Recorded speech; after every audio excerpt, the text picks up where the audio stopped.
Chapters 1153, 1154, 1155, 1156 chapter start. Chapter 1153 फासलों के पार। यूं सामने एक गहरे नीले रंग का पर्दा सा था जिसने यंग वूजी और बाकी सबकी नज़र को पूरी तरह से ढक लिया था। Blue water regional wall. पांचों रीजन्स के बीच रीजनल वॉल्स थी जो एक पतली झिल्ली की तरह रीजन को प्रोटेक्ट करती थी। Blue water regional wall eastern sea की प्रोटेक्टिव मेम्ब्रेन थी।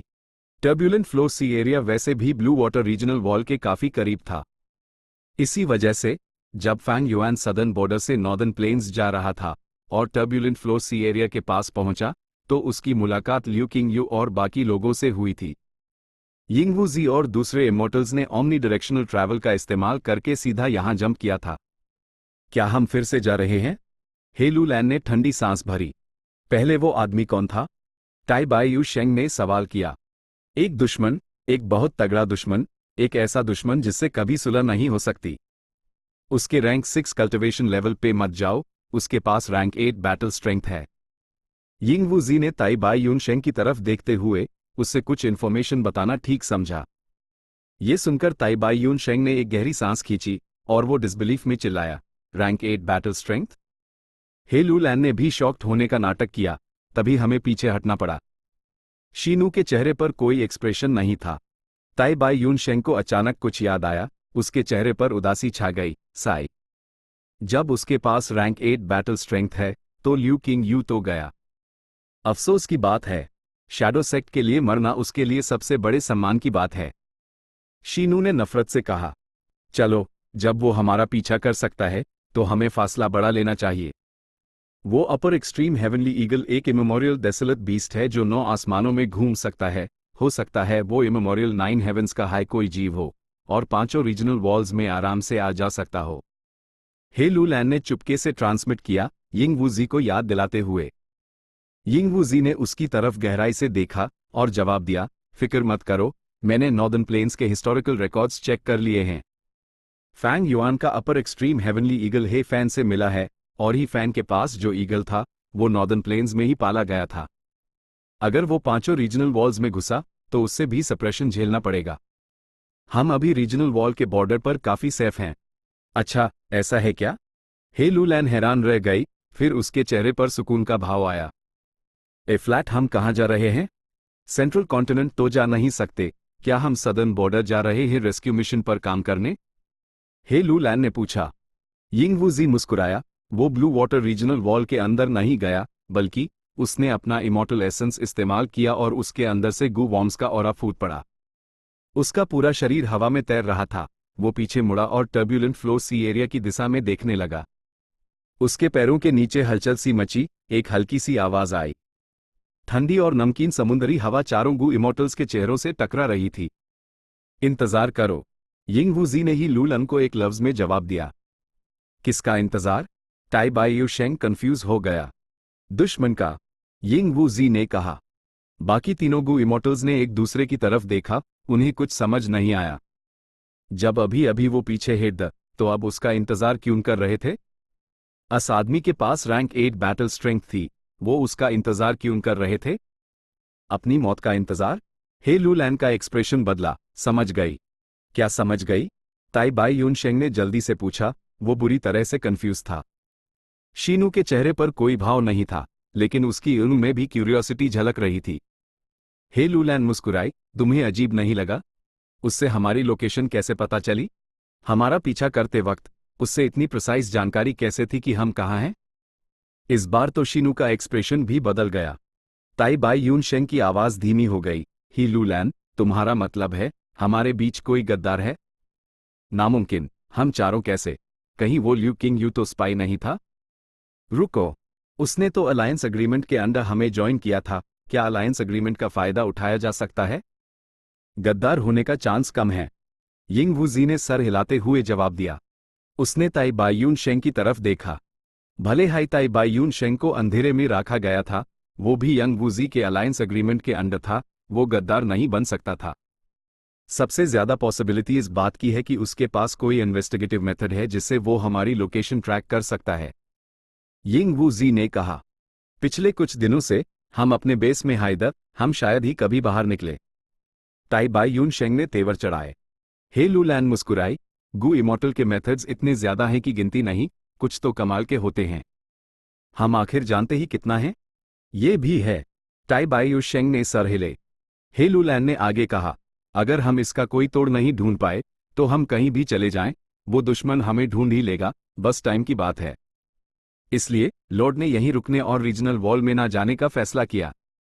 लॉर्ड सामने वाले के इन्वेस्टिगेटिव किलर मूव इस्तेमाल करने का इंतजार कर रहे हैं। अच्छा, अब समझा। शीनू को अचानक सब क्लियर हो गया। असल में बहुत सारी इंफॉर्मेशन सिर्फ यंग वूजी को हाई पता थी। इस वक्त यंग वूजी के दिमाग में अनगिनत ख्याल बन और टकरा रहे थे।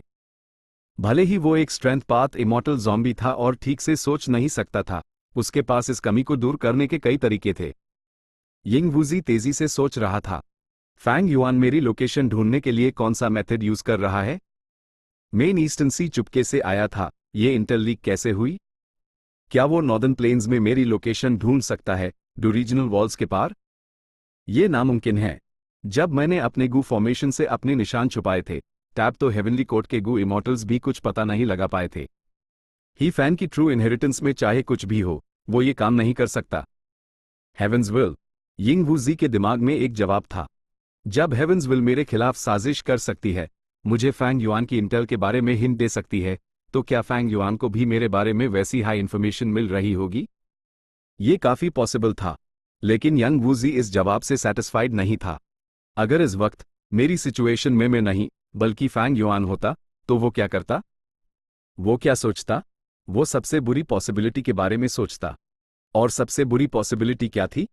यिंग वूजी ने खुद से पूछा, और जवाब मिला, सामने वाले के पास एक इन्वेस्टिगेटिव किलर मूव है जो रीजनल वॉल्स के पार भी मेरी लोकेशन कंफर्म कर सकता है। यिंग वूजी मुस्कुराया, भला ये कैसे पॉसिबल हो सकता था? लेकिन अचानक उसकी मुस्कान जम गई। उसके दिमाग में एक पॉसिबिलिटी आई, लक पाथ। फैंग युआन के पास सबसे जरूरी क्लू शुरू से था, वो ये कि अन सबकी लक आपस में जुड़ी हुई थी। कनेक्ट लक इमॉर्टल गू। इस वक्त यिंग वूजी के पास कोई चारा नहीं था, उससे ये इमॉर्टल गू ट्रेजर येलो हेवन में बेचना ही पड़ा। फैंग युआन से ट्रांजैक्शन के बाद यिंग वूजी को जरूरी गू रिफाइनमेंट मटेरियल्स मिल गए, और जब ट्रेजर येलो हेवन खुला, उसने कनेक्ट लक इमॉर्टल गू वापस ले लिया। भले हाई फैंग युआन के पास नई बॉडी थी, कनेक्ट लक का असर उसकी सोल को भी टारगेट करता था। इसलिए ही लूलन और बाकी सबसे उसका लक कनेक्शन अभी भी एक्टिव था। यिंग वूजी को शैडो सेक्ट से हेवंस विल का सामना करने के बारे में काफी इन्फॉर्मेशन मिली थी।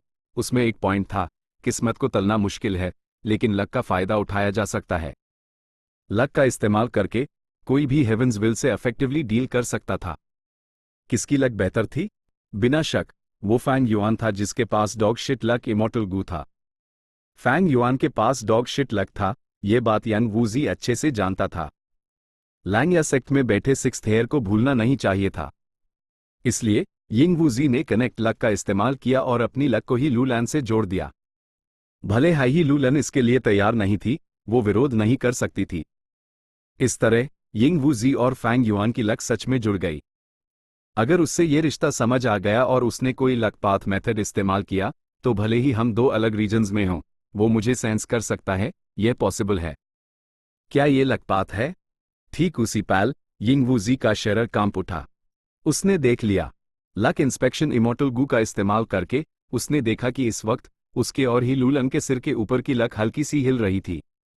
जैसा सोचा था, एक लक पाथ मेथड। कमाल है फैंग युआन, सोचा ना था कि तुम इस बात का भी फायदा उठा लोगे कि हमारे पास कनेक्ट लक है और हम तक पहुंच जाओगे। अफसोस, मैं तुम्हारा मेथड समझ चुका हूं। यिंग वूजी की ईद में तेज चमक थी। भले ही वो फैंग युआन के मेथड के बारे में जानता था, यिंग वूजी लक कनेक्शन को तोड़ नहीं सकता था। उसके पास ब्रेक लक इमॉर्टल गू नहीं था, लेकिन उसके पास सोल पाथ के कई मेथड्स वो लक को इन्फ्लुएंस और इंटरफेयर कर सकता था। उसने एक एक करके उन्हें ट्राई किया, लेकिन असर अच्छा नहीं था। लक अभी भी हिल रही थी। असल में भले ही वो छुप जाए, ही लूलन तो थी ही। ल्यू किंग यू के उल्टा ही लूलन को आसानी से फेंका नहीं जा सकता था। उसकी बहुत वैल्यू थी, एक बार उससे खो दिया तो वो लोग ancient battle formation omni directional travel भी इस्तेमाल नहीं कर सकते थे। इसलिए यिंग वूजी ने जल्दी से ये ख्याल छोड़ दिया।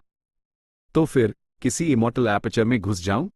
यिंग वूजी शीनू के इमॉर्टल एपर्चर में घुस गया और वो ये देखकर हैरान था कि उसके सोल पाथ मेथड्स के साथ मिलकर उसके सिर पर की लक ने हिलना बंद कर दिया था। उसने ही लूलन को भी शीनू के इमॉर्टल एपर्चर में जाने का ऑर्डर दिया। इसके बाद ताई बाई यून शेंग और Sheenu blue water regional wall में घुस गए और तेजी से नजरों से ओझल हो गए। फैंग युआन अभी अभी किंग यू ब्लेस्ड लैंड से बाहर निकला था। Luck path investigative killer move, ची लक सेंसेशन।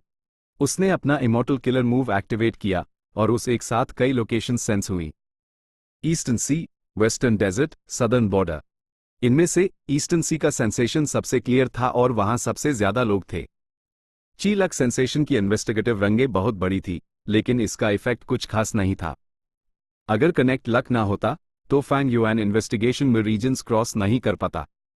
वो लोग ब्लू वाटर रीजनल वॉल के बॉर्डर पर हैं। यह एंशिएंट बैटल फॉर्मेशन सच में इतना कमाल का है। HMPH। भले ही जीत हासिल करना मुश्किल हो, मैं तुम्हारा पीछा करूंगा, भले ही मार ना सकूं, कमजोर तो कर हाय दूंगा। जब तक मैं तुम्हें स्पेक्ट्रल सोल की मैं बॉडी को बचाने से रोकता रहूंगा, मेरी ही जीत होगी। अजीब है, वो रुके क्यों?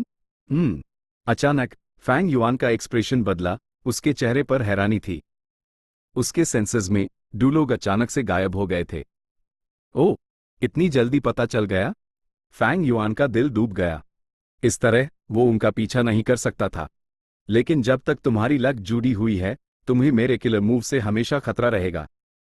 पहल मेरे हाथ में है, मैं ये किलर मूव टाइम टाइम पर इस्तेमाल करके तुम्हारी लोकेशन चेक कर सकता हूं। लेकिन तुम्हें हमेशा मुझसे सावधान रहना होगा, तुम्हें मुझसे ज्यादा कीमत चुकानी पड़ेगी। इससे हमारे बीच एक अट्रिशन की लड़ाई शुरू हो जाएगी, लेकिन अगर तुमने लक कनेक्शन तोड़ा, ही वही तो मैं चाहता हूं, है ना? छोड़ो भी, पहले मुझे टर्ब्यूलेंट फ्लो सी एरिया के अंदर का अच्छा माल ले लेना चाहिए। चैप्टर 1154 इमॉर्टल हुआ डाई। जब वो उन्हें लोकेट नहीं कर पाया तो फैंग युआन ने समझदारी से उनका पीछा करना छोड़ दिया। जिंदा होने के बाद से ये दूसरी बार था जब फैंग युआन का सामना शैडो सेक्ट से हुआ था। पहली बार यिंग वुजी के पास फैंग युआन से ट्रांजैक्शन करने के अलावा कोई चारा नहीं था और आखिर में फैंग युआन ने इसका बहुत बड़ा फायदा उठाया। दूसरे मुकाबले में फैंग युआन को बस हल्की सी बढ़त मिली। भले हाई फैंग युआन की ताकत ही फैन की ट्रू इनहेरिटेंस की वजह से काफी बढ़ गई थी, आखिर में वो अपने गोल्स हासिल नहीं कर पाया। उसने शैडो सेक्ट का सिर्फ एक मेंबर मारा और यंग वुजी और बाकी सबको थोड़ा कमजोर किया। फैंग युआन तेजी से ग्रो कर रहा था, लेकिन यंग वुजी की ताकत भी बढ़ रही थी और फैंग युआन की ग्रोथ अजीब और अनस्टेबल थी।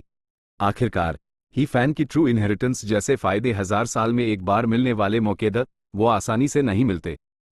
इसके उल्टा यिंग वुजी की स्ट्रेंथ में ग्रोथ बहुत स्टेडी थी, क्योंकि वो पांचों रीजन्स में शैडो सेक्ट की इनहेरिटेंसेस हासिल करने जा सकता था। ये सब पहले से ही उसके थे, रिलायबल और प्रिडिक्टेबल। इस पॉइंट के हिसाब से फैंग युआन का उन्हें पहले ही मारने का फैसला समझदारी भरा था। अगर वो ये मौका इस्तेमाल ना करता तो उनके बीच का फासला और भी बढ़ जाता।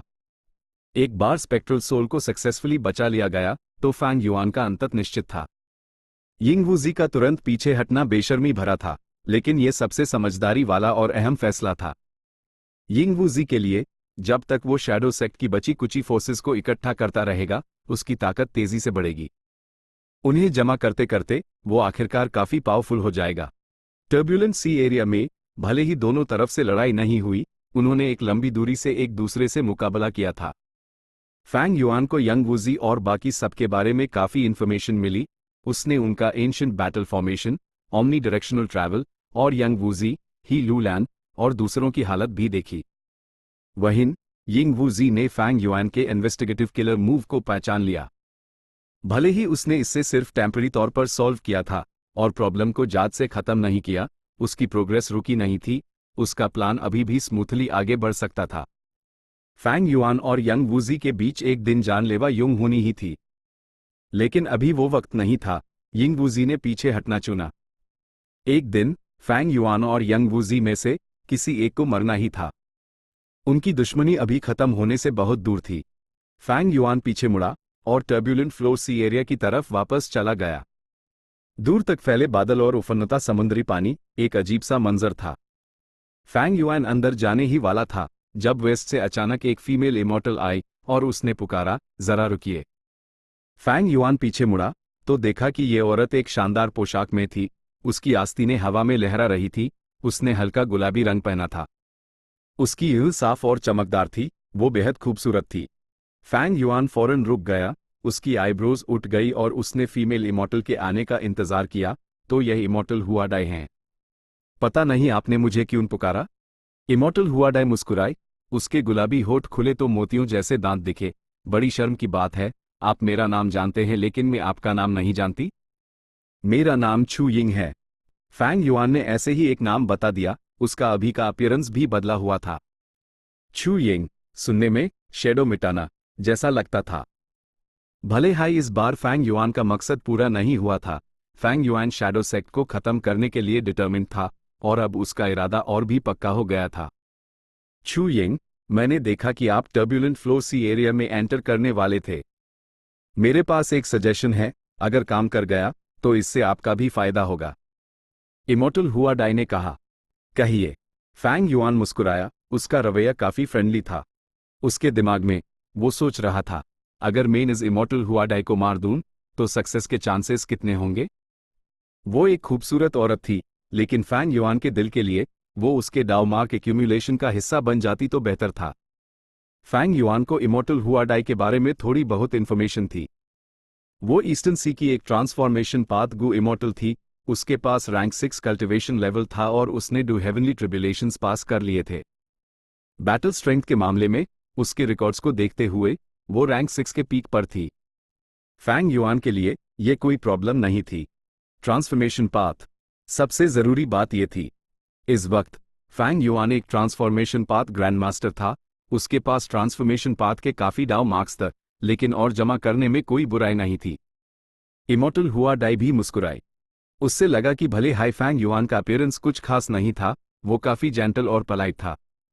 वो कोई पागल डिमोनिक पाथ गु इमॉर्टल नहीं लग रहा था, शायद उसकी तरह एक लोन इमॉर्टल था। अगर उससे पता चलता कि फैंग युआन क्या सोच रहा है तो न जाने उससे कैसा महसूस होता। भले high main battlefield killer move setup नहीं कर सकता, मेरी बैटल स्ट्रेंथ उससे बेहतर हाई होनी चाहिए। लेकिन इमॉर्टल हुआडाई का मियाओ मिंग शेन से काफी गहरा रिश्ता है, मैं उससे मारने में कितना कॉन्फिडेंट हूं। फैंग युआन इस पॉसिबिलिटी पर गौर कर रहा था। मियाओ मिंग शेन ईस्टर्न सी का एक रैंक 7 एक्सपर्ट था, उसका स्टेटस वैसा ही था जैसा कीन बाइशेंग का अपनी यादाश्त वापस आने से पहले था। सबसे जरूरी बात, मियाओ मिंग शेन एक स्पेस पाथ गु इमॉर्टल था जिसके पास इमॉर्टल एपर्चर्स का साइज बढ़ाने का मेथड था। इस वजह से ईस्टर्न सी के कई गु इमॉर्टल्स, खासकर लोन इमॉर्टल्स, उसकी मदद मांगते थे। आखिरकार इमॉर्टल एपर्चर की स्पेस लिमिटेड होती थी, कई गु इमॉर्टल्स को रिसोर्सेज कल्टिवेट करते वक्त ध्यान से चुनना पड़ता था। Miao Ming Shane immortal aperture को एक्सपेंड कर सकता था, जिससे इन गु इमॉर्टल्स को काफी सुविधा और मदद मिलती थी। और मियाओ मिंग शेन खुद भी एक एम्बिशियस इंसान था, वो रिश्ते बनाने में बहुत माहिर था, उसमें काफी करिश्मा था। इसलिए उसके आसपास कॉमन इंटरेस्ट्स वाले गु इमॉर्टल्स का एक ग्रुप था। इस ग्रुप में 4 लोग थे। मियाओ मिंग शेन उनका कौ था और इमॉर्टल हुआडाई, फंग जिएंग और गी की ये उसके फॉलोअर्स थे। इनमें से इमॉर्टल हुआडाई और फंग जियांग का रैंक 6 कल्टिवेशन लेवल था, गी की ये और Miao Ming Shane rank 7 the, लेकिन मियाओ मिंग शेन की बैटल स्ट्रेंथ सबसे ज्यादा थी। अगर फैंग युआन ने इमॉर्टल हुआडाई को मारा तो वो बाकी तीनों से दुश्मनी मोल ले लेता। मियाओ मिंग शेन का नेटवर्क बहुत बड़ा था और वो कई लोगों को जानता था, ईस्टर्न सी के बहुत से गु इमॉर्टल्स उससे दोस्ती करना चाहते थे। यहां तक कि सुपर फोर्सेस भी उससे पंगा लेने से बचती थी। आखिरकार हो सकता है एक दिन उन्हें उसकी मदद की जरूरत पड़ जाए। अगर मियाओ मिंग शेन और फैंग युआन दुश्मन बन गए तो वो अपने नेटवर्क का पूरा इस्तेमाल करता और ईस्टर्न सी के कई गु इमॉर्टल्स को फैंग युआन को दबाने के लिए बुला लेता।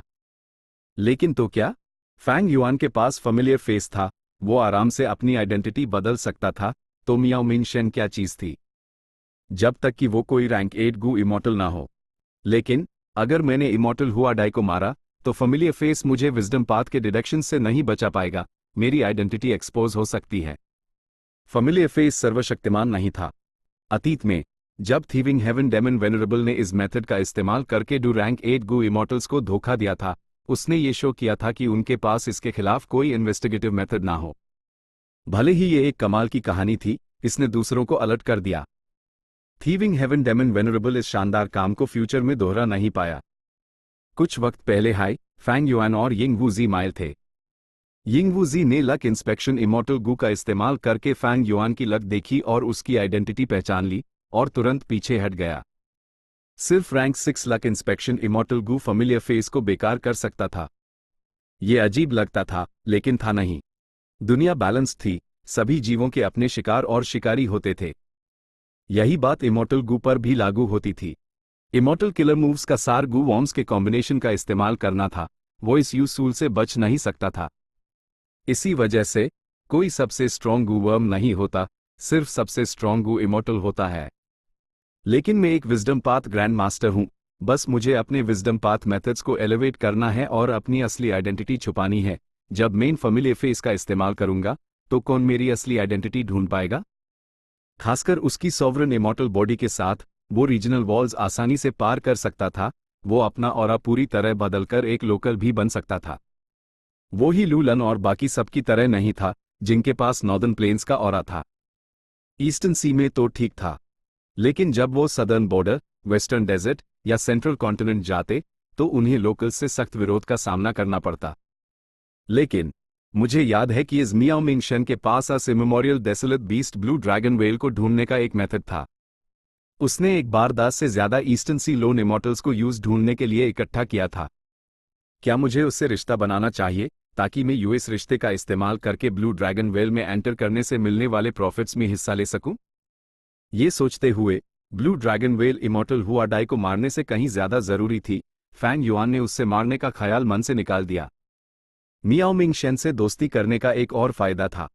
पांचों रीजन्स में सबसे ज्यादा कल्टिवेशन रिसोर्सेज ईस्टर्न सी में थे। ईस्टर्न सी के गू इमॉर्टल्स अक्सर रिसोर्सेज एक्सचेंज करने के लिए मीटअप्स रखते थे। यह रिसोर्सेज बहुत कीमती होते थे, इनकी बहुत वैल्यू थी। लाइफ स्पैन गू का इस्तेमाल ट्रांजैक्शंस के लिए होता था। इसके मुकाबले ट्रेजर येलो हेवन एक ओपन मार्केट था, कोई प्राइवेट ऑक्शन की जगह नहीं। Miao Ming Shane in private auctions में एक आम मेहमान था। उसकी मंजूरी से फैंग युआन भी इन इवेंट्स में जा सकता था। इमॉर्टल हुआडाई नहीं जानती थी कि वो अभी अभी मौत के मुंह से बचकर आए हैं। मियाओ मिंग शेन से अपने रिश्ते की वजह से वो एक भयानक अंजाम से बाल बाल बच गई। वो हल्का सा मुस्कुराई और बोली, छू यिंग, जब आप मेरे बारे में जानते हैं तो आप लॉर्ड मियाओ मिंग शेन के बारे में भी जरूर जानते होंगे। लॉर्ड मियाओ मिंग शेन ने टर्ब्यूलेंट फ्लो सी एरिया को सालों से ऑब्जर्व किया है। वो इन केओटिक करंट्स के बीच रिवर ऑफ टाइम की एक ट्रिब्यूटरी ढूंढना चाहते हैं। अगर आपको कभी यूएस ट्रिब्यूटरी को ढूंढने का मौका मिले तो मैं उम्मीद करती हूं कि आप यूएस लोकेट करके हमें इन्फॉर्म करेंगे, हम आपका जरूर शुक्रिया अदा करेंगे। एक स्पेस पाथ गू इमॉर्टल जैसे Miao Ming Shane river of time की ट्रिब्यूटरी क्यों ढूंढ रहे थे, यह इमॉर्टल हुआडाई बताने नहीं वाली थी। तो ये बात है। फैंग युआन मान गया, मैंने लॉर्ड मियाओ मिंग शेन के बारे में बहुत सुना है। मैं किसी बड़े इनाम की मांग नहीं करूंगा, मैं बस आप दोनों से अच्छे टर्म्स रखना चाहूंगा। फैंग युआन इतना समझदार था, इमॉर्टल हुआडाई की मुस्कान और भी चौड़ी हो गई। फैंग युआन पहला इंसान नहीं था जिससे उसने बात की थी। असल में इमॉर्टल हुआडाई, गी की ये और फंग जिंग रेगुलर इंटरवल्स पर बारी बारी से टर्ब्यूलेंट फ्लो सी एरिया की निगरानी करते थे। जब वो किसी गू इमॉर्टल को टर्ब्यूलेंट फ्लो सी एरिया के पास आते देखते तो वो उनसे बात करके उनकी मदद मांगते। कुछ माना कर देते, लेकिन ज्यादातर लोग मान जाते। वजह जाहिर है मियाओ मिंग शेन का इमॉर्टल एपर्चर्स को एक्सपेंड करने का मेथड था। इसलिए फेरी हुआडाई हैरान नहीं हुई कि फैंग युआन मान गया। तो फिर ये आपके लिए गुड लक की कामना करूंगी, दोस्त। इमॉर्टल हुआडाई पीछे मुड़ी और जाने लगी। उसने छू यंग को कुछ खास नहीं समझा, क्योंकि उसने इस आदमी का नाम पहले कभी नहीं सुना था। ऑफ कोर्स ईस्टर्न सी में छुपे हुए कल्टिवेटर्स की कमी नहीं थी, लेकिन इमॉर्टल हुआडाई के काफी कनेक्शंस थे। छू यंग एक ऐसा आदमी था जो बिल्कुल अनजान था और उसके पास सिर्फ रैंक 6 कल्टिवेशन लेवल था। वो कितना स्ट्रांग हो सकता था? Lord Miao Ming Shane river of time की ट्रिब्यूटरी ढूंढ रहे हैं, उसके लिए कल्टिवेशन लेवल नहीं बल्कि लक की जरूरत है। शायद ये छू यिंग यूज ढूंढ पाए। ओ, मैं हर बार यही सोचती हूं, लेकिन 10 साल से ज्यादा हो गए, हमने उस ट्रिब्यूटरी का निशान तक नहीं देखा है। इमॉर्टल हुआडाई ने मन ही मन ठंडी सांस भरी और फैंग युआन को अलविदा कहा। लेकिन जाने के कुछ देर बाद इमॉर्टल हुआडाई ने एक इन्फॉर्मेशन पाथ मॉर्टल गू का इस्तेमाल करके उससे ट्रांसमिट किया। मैं आपको बताना भूल ही गई थी, एक ब्लड पाथ डिमोनिक इमॉर्टल डिंग ची हाल ही में टर्ब्यूलेंट फ्लो सी एरिया में आया है। इस आदमी का छोटा भाई डिंग यान के पास एक इन्फॉर्मेशन पाथ इनहेरिटेंस के क्लूज दी अस पर ल्यू किंग यू, जोली और टांग सॉन्ग ने हमला किया था। डिंग यान मर चुका है। डिंग की बदला लेना चाहता है क्योंकि उसने सुना है कि Liu King Yu turbulent floor sea area में आया था, जैसे कि अस इन्फॉर्मेशन पाथ इनहेरिटेंस को हासिल करने वो यहां दौड़ा चला आया। ब्लड पाथ डिमोनिक इमॉर्टल्स बेहद जालिम और पागल होते हैं। वो हमारी तरह नहीं होते, उनका दिमाग बिल्कुल खराब होता है। जब वो किसी गू इमॉर्टल को देखते हैं तो वो पहले सोचते हैं कि क्या उससे मारकर अपनी ताकत बढ़ा लें। अगर आपका उससे सामना हो तो आपको सावधान रहना चाहिए। फैंग युआन ने इन्फॉर्मेशन पाथ मॉर्टल गू रखा और अपनी नाक को रगड़ा।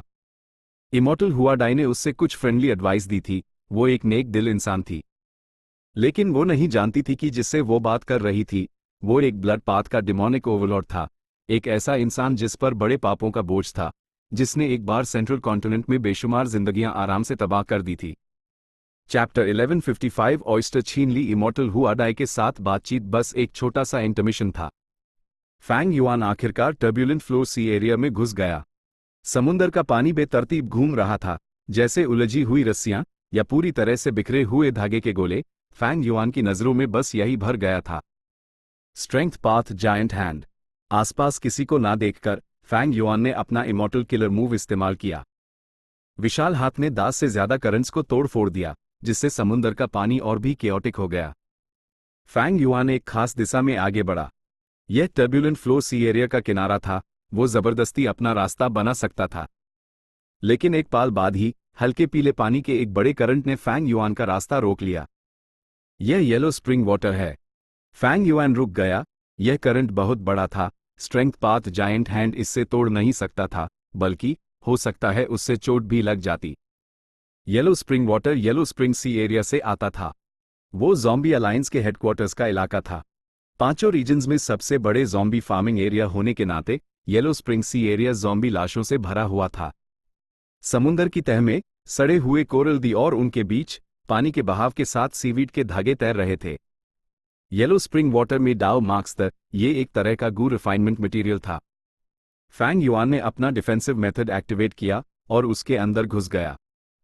यह येलो स्प्रिंग वाटर करंट एक हाई दिशा में बह रहा था, लेकिन यह वो दिशा नहीं थी जहां फैंग युआन जाना चाहता था। वो सिर्फ इस करंट को चीर कर आगे बढ़ सकता था, अपने इमॉर्टल गू और इमॉर्टल एसेंस का इस्तेमाल करते हुए। कुछ देर बाद उसने येलो स्प्रिंग वाटर करंट को पार कर लिया और एक दूसरे करंट में पहुंच गया। ये पानी हल्का सफेद था। इसमें घुसने के बाद फैंग युआन को लगा जैसे वो बादलों के बीच चल रहा है। उसकी ईर्न के सामने भ्रम पैदा करने वाले दृश्य चलने लगे। 1000 इल्यूजन वाटर। यह ईस्टर्न सी के 1000 इल्यूजन सी एरिया से आता था। फैंग युआन ने विजडम पाथ मेथड्स का इस्तेमाल किया, आसानी से इन इल्यूजन्स के इंटरफेरेंस को ब्लॉक कर दिया और थोड़ी मेहनत के बाद वो तीसरे करंट में घुस गया। Magma current. यह करंट ईस्टर्न सी से नहीं था। यह वेस्टर्न डेजर्ट के सबसे बड़े गड्ढे ब्लेजिंग ग्लोरी पिट से आया था।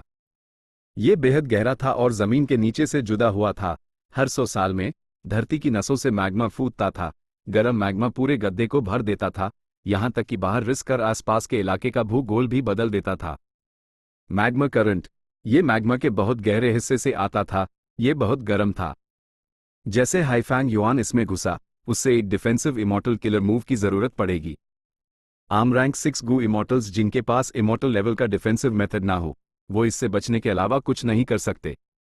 उसका इमॉर्टल एसेंस का खर्च पहले डू करंट से कई गुना ज्यादा था। शुक्र है ये मैग्मा करंट बड़ा नहीं था। फैंग युआन कुछ दर्जन सांसों के टाइम में ही इससे पार कर गया। इस बार उसका सामना किसी दूसरे करंट से नहीं हुआ। वो एक खाली जगह में चला गया। फैंग युआन के अलावा वहां कुछ नहीं था। पीछे मुड़कर देखा तो मैग्मा करंट अभी भी उसके पीछे बह रहा था। उसके आगे लेफ्ट साइड में गहरा अंधेरा था। अंदर लहरें टकरा रही थी, जैसे हजारों बदले की आग में जलती आत्माएं हों। यह black soul water black soul sea area से आया था। इसमें सोल पथ और डार्क पथ के डाउ मार्क्स थे। उसके राइट में एक तीसरा करंट था। यह सुनहरा और चमकदार था, जैसे अनगिनत सोने के टुकड़े एक साथ मिलकर एक शानदार तरीके से आगे बढ़ रहे हों। फैंग युआन ने यह देखा और हैरान हो गया। अगर मैं गलत नहीं हूं तो ये एक गोल्ड फ्रैगमेंट करंट है। अफवाहें हैं कि इमेमोरियल येलो हेवन में बहुत सारी मेटालिक हेवनली रिवर्स थी। इमेमोरियल येलो हेवन के टूटने के बाद ज्यादातर मेटालिक हेवनली रिवर्स बर्बाद हो गईं। यह गोल्ड फ्रैगमेंट करंट शायद किसी इमेमोरियल येलो हेवन के टूटे हुए फ्रैगमेंट वर्ल्ड से आया है। टर्ब्यूलेंट फ्लो सी एरिया की फितरत की वजह से दुनिया के सब अलग अलग करंट्स को इकट्ठा करके मैं इससे देख पा रहा हूं। Magma current, black soul current और गोल्ड फ्रैगमेंट करंट, ये तीनों करंट्स एक दूसरे से टकरा रहे थे। उन्होंने एक अजीब सा बैलेंस बना लिया था, उनके बीच एक बिल्कुल खाली जगह बन गई थी। यहीं पर फैंग युआन अभी था, जैसे वो तूफान के केंद्र में हो। वो यहां ज्यादा देर नहीं रुक सकता था, लेकिन इससे उससे आराम करने का कीमती वक्त मिल गया। फैंग युआन ने आराम नहीं किया, उसकी ताकत काफी बढ़ चुकी थी, उसके पास बहुत सारा इमॉर्टल एसेंस था, वो अभी अपनी लिमिट तक नहीं पहुंचा था। अपनी दिशा तय करने के बाद वो बिजली की रफ्तार से गोल्ड फ्रैगमेंट करंट में घुस गया।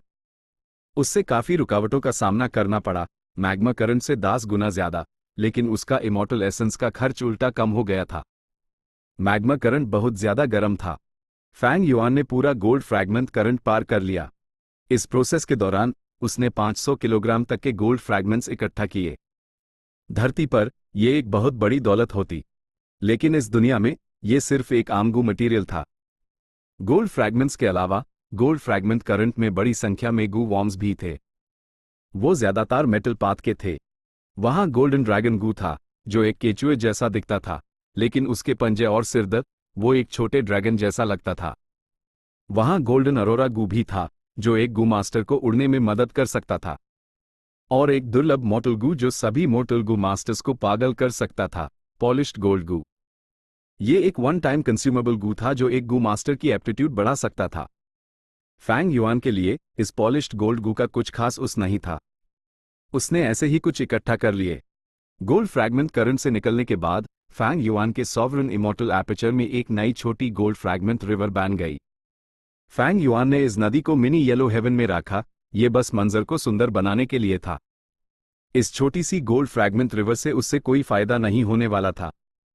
गू मास्टर्स शायद इससे खजाना समझते, लेकिन फैंग युआन और दूसरे गू इमॉर्टल्स के लिए ये बेकार थी। फैंग युआन ने कई करंट्स पार किए, धीरे धीरे किनारे से टर्ब्यूलेंट फ्लो सी एरिया के सेंटर की तरफ बढ़ते हुए। एक पाल बाद एक बड़े करंट ने फैंग युआन का रास्ता रोक लिया। ये विशाल करंट गहरा नीला था, पानी की हर बूंद में बिजली चमक रही थी, जिससे पूरा करंट इनको चौंधिया देने वाला और रोशन लग रहा था। फैंग युआन ने एक सांस छोड़ी, वो जानता था कि यह एक लाइटनिंग वाटर करंट है। जब बिजली एक हद तक जमा हो जाती है तो वो लिक्विड बन जाती है। उसकी तबाही की ताकत एक ऐसे वाइटैलिटी के पानी में बदल जाती है जो पोटेंशियल को बाहर निकाल सकता है। लाइटनिंग पाथ गू इमॉर्टल्स अक्सर लाइटनिंग पूल्स बनाते इस लाइटनिंग वाटर को अंदर स्टोर करते हुए।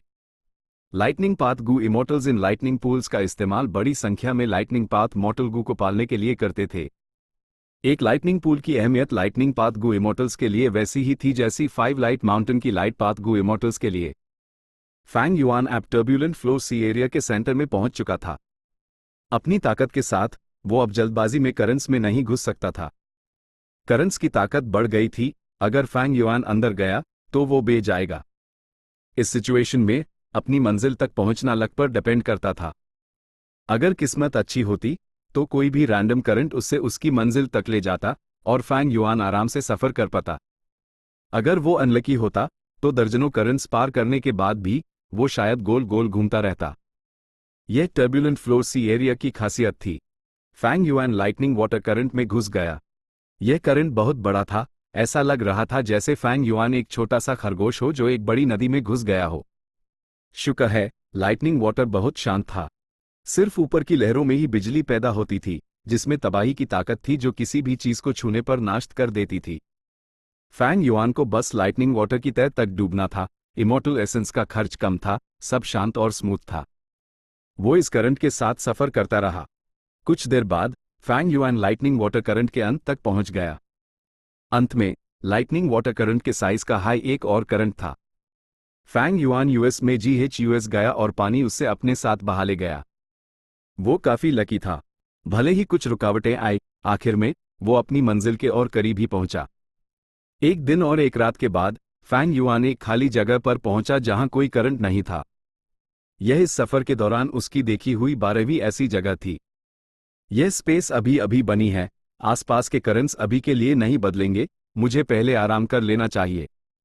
फैंग युआन यहाँ आराम करना चाहता था, क्योंकि अब उससे भी थोड़ी थकान महसूस हो रही थी। इमॉर्टल एसेंस का खर्च कम नहीं था, लेकिन थोड़ी देर आराम करने के बाद उसके सिर के ऊपर वाले करंट से कुछ हलचल हुई। जल्द ही एक विशाल ऑयस्टर करंट से बाहर निकला।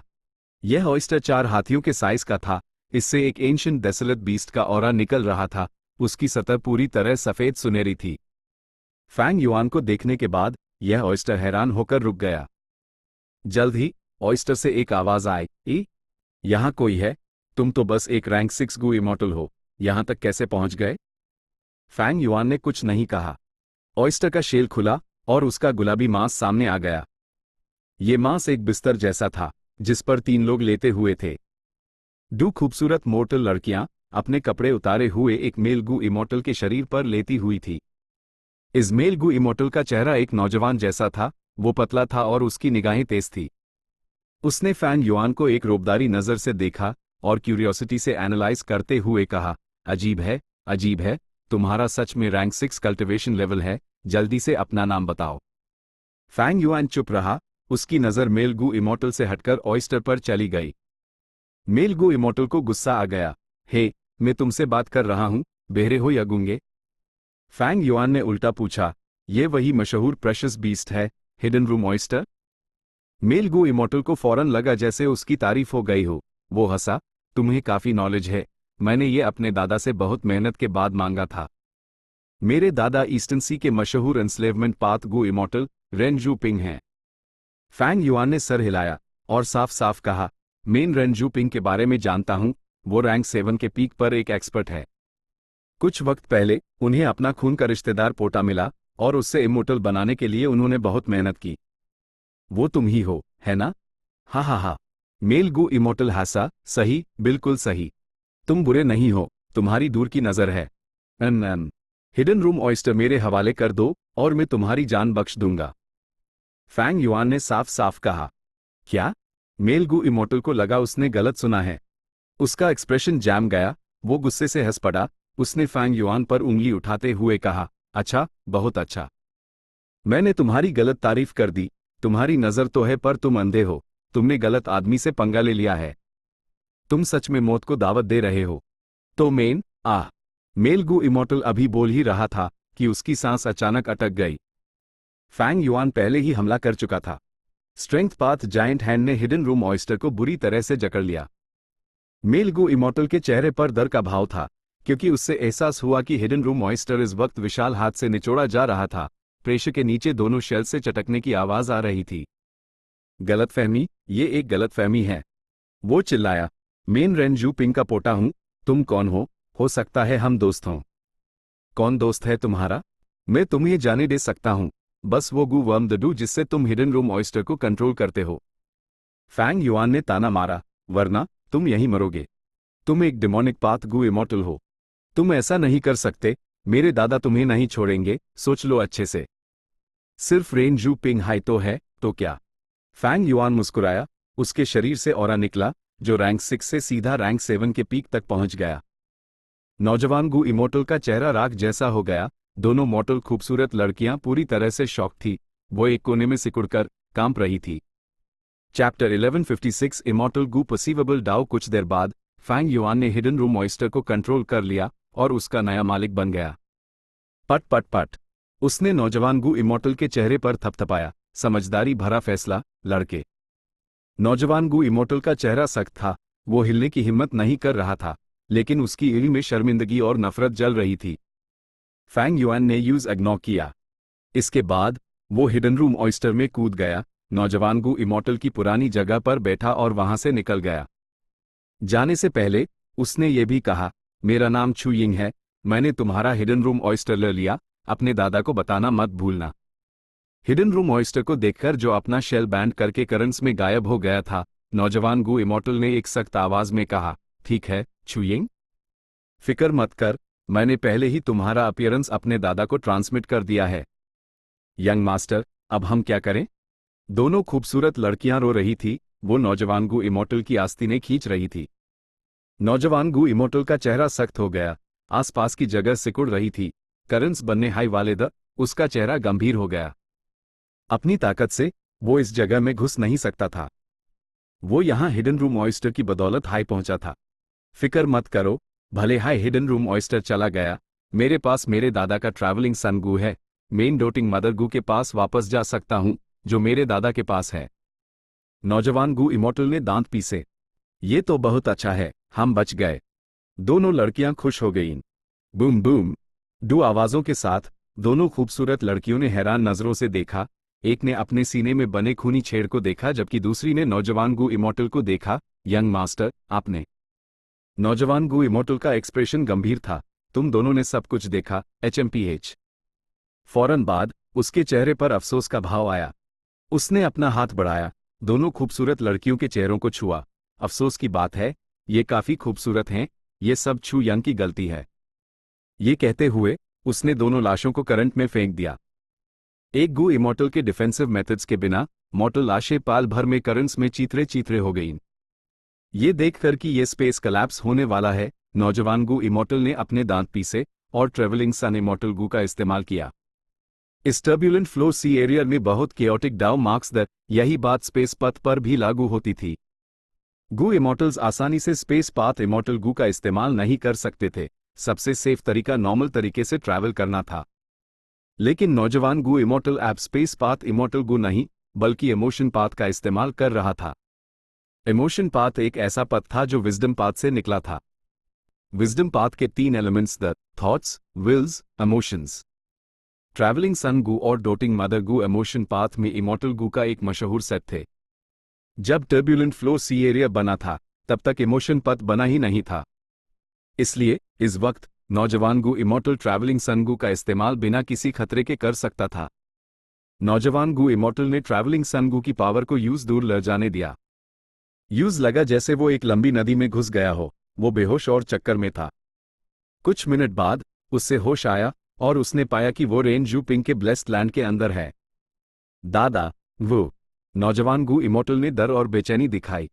HMPH, जब मैं अपना immortal aperture heaven and earth ची अब्जॉर्ब करने और अपने ब्लेस्ड लैंड को स्टेबलाइज करने के लिए लगा रहा था, तुम चुपके से मौज मस्ती करने निकल गए। अगर मुझे ये पता होता तो मैं तुम्हें सुरक्षा के लिए हिडन रूम ऑयस्टर कभी ना देता। रेन जू पिंग ने डांटा। दादा, हिडन रूम ऑयस्टर छीन लिया गया। नौजवान गू इमोर्टल ने दुखी आवाज में कहा। मैं एक शैतान से मिला, उसने मेरा हिडन रूम ऑयस्टर चुरा लिया और मेरे 2 सर्वेंट्स को मार दिया। ओ, रेन जू पिंग की आईब्रोज उठ गई। मुझे डिटेल्स बताओ। नौजवान गू इमोर्टल ने बहुत सारी मिर्च मसाला लगाकर सब कुछ बताया। चू यिंग, रेन जू पिंग बड़बड़ाया। उसके माथे पर सिलवटें थी। उसने ये नाम पहले कभी नहीं सुना था। डू मोर्टल लड़कियां कुछ भी नहीं थी, लेकिन एक रैंक 7 गू इमोर्टल ने आकर हिडन रूम ऑयस्टर छीन लिया। ये एक डेमोनिक स्काउंड्रल का काम था। लेकिन उसने अपना नाम पीछे क्यों छोड़ा?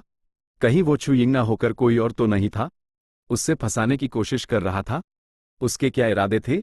लेकिन चाहे जो भी हो, रेन जू पिंग ने चू यंग का नाम याद कर लिया। उसका एक्सप्रेशन ठंडा था जब उसने अपने पोते को डांटा। अब तुम्हें गू इमोर्टल दुनिया की बेरहमी के बारे में पता चला? ए फ्लैट तक तुम मेरे आस पास रहे हो। तुमने सिर्फ उन इमोर्टल्स को देखा जिनके साथ मेरे अच्छे रिश्तेदार, उनका तुम्हारे प्रति रवैया अच्छा था, या मेरी वजह से वो तुम्हारी चापलूसी करते थे? ए फ्लैट, तुम्हें एक सबक सीखना होगा। मैं तुम्हें 10 साल के सक्लूडेड कल्टिवेशन की सजा देता हूं। अगले 10 साल तक तुम मेरे इमोर्टल एपर्चर में रहोगे और बाहर नहीं निकलोगे। क्या? नौजवान गू इमोर्टल शॉक्ड था। दफा हो जाओ। रेन जू पिंग ने अपनी आस्तीन झटकी। नौजवान गू इमोर्टल की नजर बदली और वो पाल भर में एक गुफा के अंदर था। बिना तराशे हीरा नहीं बनता, पोटे। मैं अब तुम्हें और मनमानी नहीं करने दे सकता, वरना मेरी प्रोटेक्शन के बावजूद ईस्टर्न सी में ऐसे बहुत से लोग हैं जो मेरी इज्जत नहीं करेंगे। रही बात इस चू यंग की, मैं उससे एक दिन निपट लूंगा। ये सोचते हुए रेन जू पिंग की ईद में बेरहमी चमकी। जब मैं मियाओ मिंग शेन से दोस्ती करने की कोशिश कर ही रहा हूं, तो रेन जू पिंग से दुश्मनी करने में भी क्या हर्ज है? वैसे यह हिडन रूम ऑयस्टर काफी काम का है, ट्रांसपोर्ट के लिए इस्तेमाल करना आसान है। जब तक करंट बहुत तेज ना हो, मैं अंदर आराम करके अपनी ताकत वापस पा सकता हूं। Fang Yuan hidden room oyster के अंदर बैठा था जबकि वो करंट्स के साथ बह रहा था। इसी तरह वो अपनी मंजिल के और करीब पहुंच गया। लेकिन टर्ब्यूलेंट फ्लो सी एरिया में दूरी का मंजिल से टाइम से कोई लेना देना नहीं था। हिडन रूम ऑयस्टर लेने के बाद फैंग युआन की किस्मत खराब होने लगी। उसका सामना कई ब्यूअर करंट्स से हुआ और वो गलत दिशाओं में चला गया। उससे बहुत से चक्कर काटने पड़े। एक लंबे सफर के बाद, एक दिन बाद, वो आखिरकार टर्ब्यूलेंट फ्लो सी एरिया के सेंट्रल एरिया में पहुंच गया। यहाँ के करंट्स विशाल द फैंग युआन उनमें ऐसे घुसा जैसे एक चींटी नदी में कूद गई हो।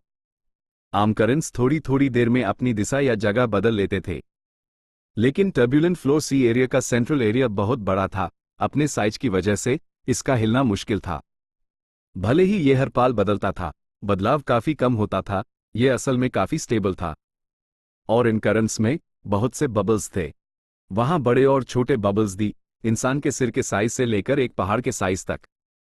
यह बबल्स उस विशाल लड़ाई के दौरान बने ये पता नहीं किस महान एक्सपर्ट के इमॉर्टल किलर मूव ने किया था। बबल्स के अंदर लाशें और इनहेरिटेंसेस थी। ज्यादातर बबल्स में समुद्री पानी और छोटे छोटे आइलैंड्स थे। मिल गया, यही है। फैंग युआन ने अपने टारगेट को ढूंढा। वो मुश्किल से उसके पास पहुंचा और फिर उसके अंदर घुस गया। बबल की सतह फट गई, लेकिन जल्दी ठीक हो गई। बस थोड़ा पानी अंदर गया, ये कोई प्रॉब्लम नहीं थी। फैंग युआन की नजर बदली। वहां एक हरा समुंदर था जिसकी सतह शांत थी। आसमान बिल्कुल सफेद था, एक अंडे के रंग जैसा। ये बिल्कुल एक अलग दुनिया थी। समुंदर के बीच में एक आइलैंड था। आइलैंड पर जंगली घास उगी हुई थी और घास के बीच बहुत से लंबे पत्थर के खंभे थे। कुछ लोगों का कहना था कि बबल्स के अंदर की दुनिया असल में टर्ब्यूलेंट फ्लो सी एरिया का हाई हिस्सा थी, लेकिन लड़ाई के बाद स्पेस टुकड़ों में फट गया। कुछ ये भी कहते थे कि ये उस महान एक्सपर्ट के इमॉर्टल एपर्चर के टूटे हुए फ्रैगमेंट वर्ल्ड्स दी एक अनोखे इमॉर्टल किलर मूव की वजह से यह बबल्स बन गए थे। फैंग युआन को इस बात से कोई फर्क नहीं पड़ता था कि बबल्स क्यों थे। वो पत्थर के खंभे के पास आया और फ्लाइंग स्वॉर्ड इमॉर्टल गू निकला। जैसे कि उसने फ्लाइंग स्वॉर्ड इमॉर्टल गू पर बने इन्फॉर्मेशन पाथ इंसिग्निया को महसूस कर लिया हो, ये पत्थर के खंभे लाल रोशनी में चमकने लगे। जल्द ही वो धीरे धीरे हिलने लगे। जब वो धीमे हुए तो एक मटके के साइज की जगह खुली और एक कंकाल बाहर गिरा। फैंग युआन ने ध्यान से उसकी जांच की। यह कंकाल बोन पाथ डाउ मार्क्स से भरा हुआ था। यह एक क्वाजी रैंक 8 इमॉर्टल मटेरियल था। कंकाल के दाहिने हाथ में एक गहरा हरा ढेर पकड़ा हुआ था। फैंग युआन ने यह गहरा हरा ढेर निकला। उसकी जांच के बाद उसने उस फोड़ दिया और कई सोए हुए गू वॉर्म्स सामने आए। 2 इमॉर्टल गू और 5 मॉर्टल गू। बदकिस्मती से ज्यादातर मर चुके थे, बस एक लाश बची थी। जब हवा चली तो वो राख में बदल गए। बेशुमार साल बीत चुके थे। गू वर्म को प्रिजर्व करने का मेथड बहुत अच्छा नहीं था। कोई हैरानी की बात नहीं थी कि समय जीत गया। आखिर में सिर्फ एक रैंक 6 इमॉर्टल गू बचा। फैंग युआन ने जल्दी से उस बचाया। वो मुश्किल से ही जिंदा था। ये कौन सा गू वर्म है? फैंग युआन उलझन में था। उसने उस नहीं पहचाना। कंकाल को देखा तो वहां और कुछ नहीं बचा था। ये है वो तथाकथित information path inheritance. Fang Yuan ने ठंडी सांस भरी। एक आम गू इमॉर्टल खुश हो जाता, लेकिन फैंग युआन, जिससे अभी अभी ही फैन की ट्रू इनहेरिटेंस मिली थी, काफी नाखुश महसूस कर रहा था। लाश की जांच करते हुए फैंग युआन ने पाया कि इस कंकाल की खोपड़ी में बहुत से थॉट्स सील किए गए थे। थॉट्स टूट फूटे लेकिन फैंग युआन एक विजडम पाथ ग्रैंड मास्टर था। वो उनमें से कुछ डिटेल्स मुश्किल से निकाल सकता था। असगू इमॉर्टल का नाम जिसने ये इनहेरिटेंस छोड़ी थी नहीं मिल सका। फैंग युआन को सिर्फ इतना पता चला कि वो इस घमासान लड़ाई में अपनी आखिरी सांस तक मुश्किल से बचा था। वो इस बबल में घुसने और अपनी इनहेरिटेंस सेटअप करने में कामयाब रहा। ये सच में एक इन्फॉर्मेशन पाथ इनहेरिटेंस थी, लेकिन ज्यादातर इन्फॉर्मेशन खो चुकी थी। लेकिन फैंग युआन खाली हाथ नहीं जा रहा था। वो इस इमॉर्टल गू का नाम जानता था जिसे उसने बचाया था, परसीवेबल डाओ। परसीवेबल डाओ इमॉर्टल गू एक information path investigative immortal gu था। इसका एक बहुत हाई अनोखा इफेक्ट था। ये गू इमॉर्टल को साफ साफ देखने में मदद कर सकता था कि टारगेट पर किस तरह के डाउ मार्क्स हैं और उनकी क्वांटिटी कितनी है। रही बात इस कंकाल के ओरिजिन की, ये इनहेरिटेंस के क्रिएटर का नहीं था, बल्कि एक दुश्मन का था जिसे इन्फॉर्मेशन पाथ गू इमॉर्टल ने मारा था। थॉट्स में इन्फॉर्मेशन पाथ गू इमॉर्टल, जिसने ये इनहेरिटेंस छोड़ी थी, ने कहा था कि इस कंकाल को सीधे इमॉर्टल मटेरियल की तरह इस्तेमाल किया जा सकता है, क्योंकि दुश्मन के सारे डाउ मार्क्स इस कंकाल के अंदर ही रह गए थे। इससे फैंग युआन को कुछ हैरानी हुई, क्योंकि एक गू इमॉर्टल के मरने के बाद उनके डाउ मार्क्स आमतौर पर इमॉर्टल एपर्चर में वापस चले जाते हैं, जब तक कि वो एक इमॉर्टल ज़ॉम्बी ना हो जिसके पास नॉर्मल इमॉर्टल एपर्चर नहीं होता। उनके डाउ मार्क्स शरीर में ही रह जाते हैं। इस इन्फॉर्मेशन पाथ गु इमॉर्टल के मेथड्स कमाल के हैं। वो गु इमॉर्टल के सारे डाउ मार्क्स को उनके कंकाल में इकट्ठा करके प्रिजर्व कर सकता था। बदकिस्मती से इनहेरिटेंस की इन्फॉर्मेशन बहुत कम है और इससे रिस्टोर नहीं किया जा सकता। फैंग युआन को बहुत अफसोस हुआ। वो उम्मीद कर रहा था कि ये इन्फॉर्मेशन पाथ इनहेरिटेंस उससे अपने अलायंस अग्रीमेंट्स को तोड़ने का कोई मेथड दे सकती है। बदकिस्मती से दुनिया में ज्यादातर चीजें किसी की उम्मीद के मुताबिक नहीं चलती। जो उससे मिला वो सिर्फ परसीवेबल डाउ इमॉर्टल गु था। इमॉर्टल गु को अपने इमॉर्टल एपर्चर में रखते हुए फैंग युआन जाने की तैयारी करने लगा। कातिल, कहाँ जा रहे हो? इसी वक्त एक खून लाल साया इस बड़े बबल में घुस आया। उसकी खून से भरी एड़ी फैंग युआन को बेरहमी से घूर रही थी। Chapter and.